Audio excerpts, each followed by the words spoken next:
this can be a really lonely industry, I think, especially as women who don't have as many women to connect with. We don't have people that have the exact same experiences as ours, as many of us leading the top. Obviously, there's the 3% movement and we're making some strides there, but 29% is not the same as 50+%. And just having that access to mentors and peer mentors, and just even seeing ourselves reflected authentically in the experience of succeeding in this industry. So how are you going about finding your community so that you can find your voice? Oh my gosh. Okay, so one woman, right, all through my career, and then a couple of men, right? So the first woman I would mention, or the first and only woman I would mention, Omowumi Owoduni, right? She was the MD, managing director, when I was at STB McCann. And she came in, I came in, and I think then I was trying to conceive, right? I had a little challenge conceiving. So I needed all my mental health balanced, my hormones needed to be on point, and she needed to understand that, look, I had to go for some sessions with my gynecologist, and she didn't even give me any issues, right? And I remember that, at the time during my career, when I was reacting to some of the drugs, she made sure that I had all the time I needed. As long as I, delivered on the job, don't worry, take your time, just do that. So Omowumi Owoduni is forever going to be my hero in the industry. I think this industry has a tendency to celebrate one kind of type of leadership, and it's the kind of like the leader that's this creative genius that goes in and like just delivers all this amazing work, and we celebrate that, and we celebrate this idea of working yourself to the death, or like working yourself to the point of burnout. And what you've really highlighted here is the people that have had the most impact on your journey are people that showed up with empathy, people that held space for you, people that nurtured your personal journey, important aspects of your life, not just your creative journey, but like holding that space for you. And I really, really believe, and I think that now, like being in this pandemic where we're kind of reimagining what work life can look like and what's important, I think with the Great Resignation, which you've been a part of, so we'll tap into that in a little bit. But I think that there's this like really awesome opportunity to rethink about what it looks like to show up for ourselves, but also to show up for our people. And I love that you've been highlighting that the people that have been the most impactful for you aren't just brilliant creatives. They're people that held space for you in important times in your life. And I really find that like so aligned with my heart space. I hope that I can be that kind of leader for my people. And I think the fact that you benefited so much from that kind of experience means that you will, in your next full-time role or in your freelance roles that you're taking, the people that are going to be lucky enough to come into contact with you are going to experience that same empathy, that same space. And I think that's so important to not just our creative experience, because what we do is it's scary. It takes time. It takes trust, but also like it's that understanding of the human experience and the insights, and really deeply connecting to that like gives us the opportunity to create work that's so impactful. I'd love to hear about, a piece of work that you did that felt like the most values aligned for you that you worked on, and how you approached that. How did you come into that experience, and how did you navigate it? Beautiful. Thanks for that question, Laurel. I think for me, I'm more of a team player, right? And I'm not saying that to just tick the books, right? I love exchanging energies. I love exchanging vibrations. That's my space, right? So on my regular day, I'm introverted, but when I have like minds in the room, I just go off, right? So there's this project we worked on for MTN, right? And the major challenge was, look, we want people to know that we have clear calls. We have clear calls, and we have competition saying a lot of things. And the way it is with telco, right? If someone comes out with a campaign, then you need to do something to run them out of town, right? And so it was an all-nighter, all-weeker, all-monther for us. And right there and then, working with some other guys in the industry, I had Chuka, I had Sheyo Wolawi, I had Ugo, I had a lot of brilliant minds in the room. And I think I just had to tap into the experience I had as a kid, right? where there's a busy market in Nigeria called Idumota, right? That market is the busiest market. I'm sure, I don't think, maybe New York, maybe New York, the heart of New York would be as busy, but I think it's even busier, right? I've not been to New York, so I really can't say, right? But it's so busy that you can get missing. So here I was, a 9-year-old girl, right? And that was before the telephones came out, right? So I tapped into that experience. I almost got lost. My mom had asked me to stay in a spot, and I had gotten into a panic. She hadn't arrived as early as I wanted. So I went out searching for her, and she came back, and then I was missing.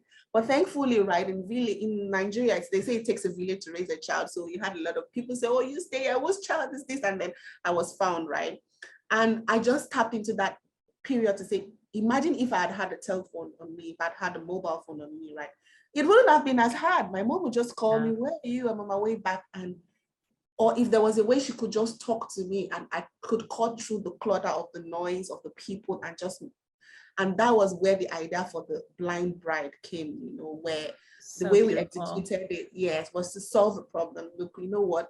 This woman can't see, and she's eventually getting married to the love of her life. And, you know, this rights that you have as Nigerians, especially for the Igbo culture, right, where you need to find your husband. So it's just a game, but in a way, it just says that, look, you wouldn't be bought by money or distractors. You know your husband, and you go straight to him. And she was blind, so she couldn't really participate in that culture. But thanks to our network and the clear cutting calls, right, she could do that. And for me and for a lot of people on the team, it was human truths meeting the brand problem, and, you know, solving the need for the target audience. And it was just a beautiful experience. I've not recovered from it till today. Yeah.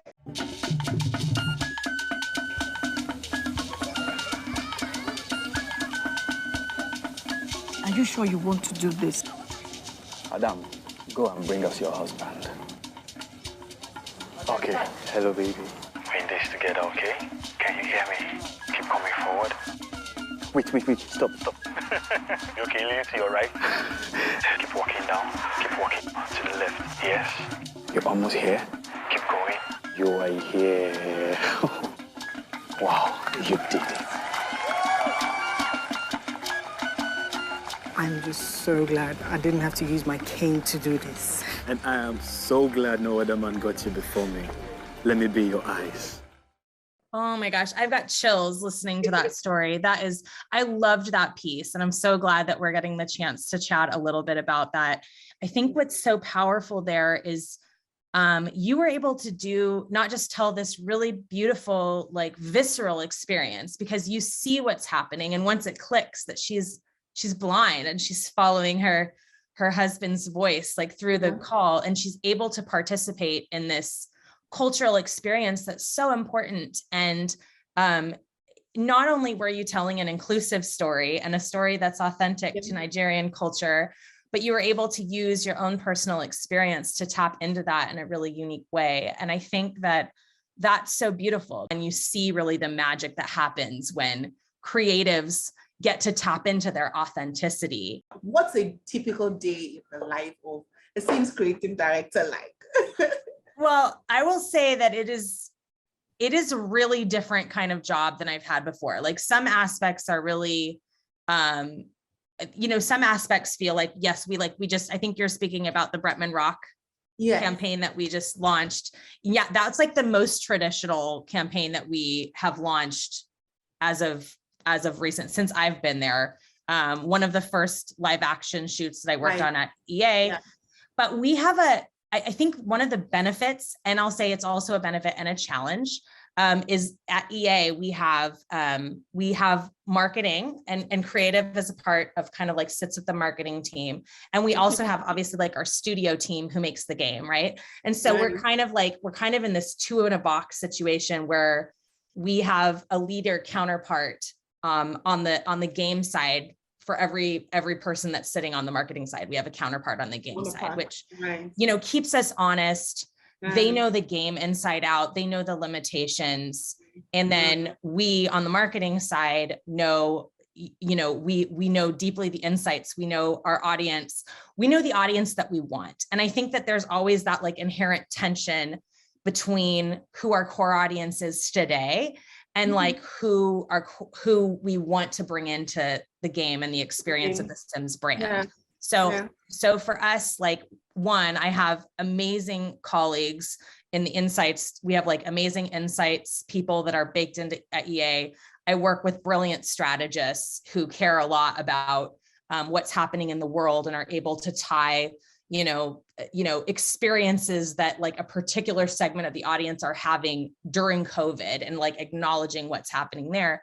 But I think for me, also the exciting thing about being new to EA is really having that ability to say, what can we do differently? And I think that that's what I try to do the most, like in my job. I see myself as a vision holder, but also like a what if person. Like I ask a lot of questions like, what if, or like, why can't we? Like, I find that that's kind of like my constant thing is asking the questions about the way that we currently work and like why we can't try something new. And I think we're starting to see, luckily I have partners who are really supportive of my, my crazy kind of ideas about where we should go. We're newly back on TikTok, which we weren't on that platform. That's new since I got there. This type of campaign that we just launched was social forward. EA has a history of, basing everything based on trailers, which is a really different way of working than this. So I think just having a bunch of different experiences and coming to this with really a lot of love for the brand and a lot of belief in where we can go and bringing my own kind of values to that, because it is a historically the most inclusive game. We have pushed boundaries for over 21 years. Not to say that we don't have room to grow there. We absolutely have room to grow there, especially I think with representation of different minorities. There's so much good room to grow there as a game and as a brand. But I think just for me, it's balancing the opportunity of where I want us to go with what makes sense right now and kind of like moving us, like inching us along in the right direction. And I think it's been the biggest challenge for me has been how much opportunity there is, and you can't do everything at once. So I feel like it's like all the shininess, but yeah, a day in the life for me is really, lots of conversations with my brilliant counterparts, learning about the game, digging into, for me, a big passion that's hopefully starting to come through is, the Sims being a creative platform is how do we share our platform with diverse creators who are using our platform to tell their own stories. I think that that's what's so exciting about the Sims being a toolkit for people to tell their own stories is like, how do we partner with diverse creators and let them share the work that they're already doing? And so doing a lot of thinking about who we partner with. So Bretman Rock, obviously being a partner for this campaign, he grew up playing The Sims. He's pushing boundaries, in the LGBTQ space. He plays with his gender expression and gender identity. He has lots of different interests that he chases and like embraces this joy. So he really was like the perfect kind of collaborator for us on this project. Find Yourselves, which is all about encouraging people to try on different versions of themselves in The Sims, but thinking about those types of diverse creators and intersectional creators and how we can partner with them to tell authentic stories is really like where my focus is right now on the brand. I know that was very long-winded. I could talk about The Sims forever. No, that was amazing. It was amazing. I can see that you have a lot of passion, and that's what really counts. And I was going to also touch around, the what ifs and the why not try it this way. I find that a lot of women, right, find it very hard, to move things around, right? And I think you've been audacious enough to do a lot of that. That's why you're where you're at. I want to circle back a bit to, just COVID being like this crazy time of like work being crazy, dealing with like all these impacts on the world, and being a very interesting and challenging time to be a creative person. Yeah. And to be working in this industry, to be alive in general, but also to be somebody that absorbs things and is trying to react to them in our work. And we have, the Great Resignation has happened. And I feel like you're a part of this. You've made a big change. I'd love to talk to you a little bit about why why you've decided to make this change and what you're hoping to call in. Like, what are the opportunities that you're looking to have as you shape your own path, and then we can follow up from there, because I have a ton of questions about this.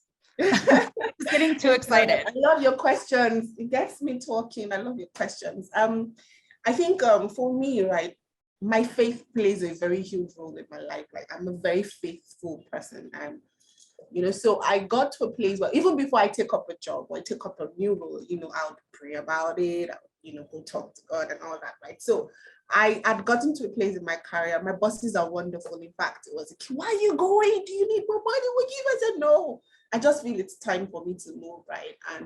And based off being in my quiet moments, right, and navigating, almost looking, so there's a lot of traditional that we are still operating in as agencies, right? And there's this huge tech future, right, which you are in, right? Mentioning stuff about gaming and all that, you're already there, right? So it's just making sure that I am poised enough to navigate in that space, right? So I already have the ideas, already have the thoughts, right? So I just decided to, let me freelance while I get a little bit of some education, right? So I'm studying business analysis, studying how to, manage and stuff and Scrum, right? Just to have an idea, right, of what it takes, right, in that back end space, right? And definitely, I wouldn't say I wouldn't be back at an agency, but definitely a future forward tech driven agency, because that's the future, right? I've not been to the four walls of an office since I had a daughter immediately COVID started. Oh my gosh, congratulations. Yeah, I have a COVID baby, thanks. So, imagine having to cope with the baby. If I had to be going to work to four walls of an office, that would have ran me mad, because I would be worried sick about going out, coming back to my newborn baby and all that. So, and I noticed how tech was what kept us afloat. Tech kept the whole world afloat. If there wasn't tech, we wouldn't be here. A lot of businesses even still crumbled because they were not tech poised, they were not tech nimble, right? So this is just me, sitting down and, gotten the radar for my faith, and then saying, okay, you know what, you need to just re-strategize and just go on some skills. And then I also needed some mental detox, right? I had gotten to a space where I'd had enough of the deadlines. I'd had enough of just, just take a time, take Rita off. And, we creatives, we need to pay attention to our mental health. It's easy to, I just noticed I was getting very, there was a lot of monotony, right? And I just, if it doesn't feel fresh, I need to keep feeling excited about it. That's why it's creativity, right? So I need to just, take some time off to do that. So that's my great resignation story. For you, what is inspiring you the most right now? And how are you chasing that? Okay, so now I'll go into my space or my zone. So my head is my world, right? And I try to live as authentically as possible, right? So I have a very inquisitive 6-year-old who comes home and she's already a coder, right? She's coding, and most times I have to know what the sprint is and what the backdrop is and all that. My husband is very much into tech, so I get a lot of leads from him, and he tells me that I'm like, okay, look, Oyinda, you need to be future ready. Right, you need to be future ready. So I think what is inspiring me the most, right, is which is also what I would say to a lot of creatives watching this. There's this permit me to say, there's this laziness, right, mental laziness that we slip into most times, because we just explain it away as, we're creative, we're not going to do all that stuff, right? We don't pay attention to our numbers. We don't pay attention to our business side. We don't pay attention to, to the other things, right? If it's not colorful, it's not sparkling, we just, slip it aside. I'm a culprit, right? I've done that all my life. And I think what is serving as an inspiration for me now is to make sure, look, I'm reinventing myself to make sure that I'm not just a creative mind, there's also an analytical part, right, that needs to have a voice and needs to have a say, because that is what would really, really churn out results and value at the end of the day. Really putting my putting all my eggs in a row or lining up my ducks to make sure that, look, don't excuse it away from just about being creative and all that. You really need to pay attention, things you need to pay attention to. Yeah. So I know that it may not sound as inspiring, but that's the inspiration I get from my daughter, looking at how I know that, look, there's a future out there that's coming, and one just needs to be ready and nimble enough so that you're not caught in the rut of being in a space that you shouldn't have. To meet you, and thank you so much for taking the time to chat with me today. Thank you, Mo. It's been an inspiring and beautiful session.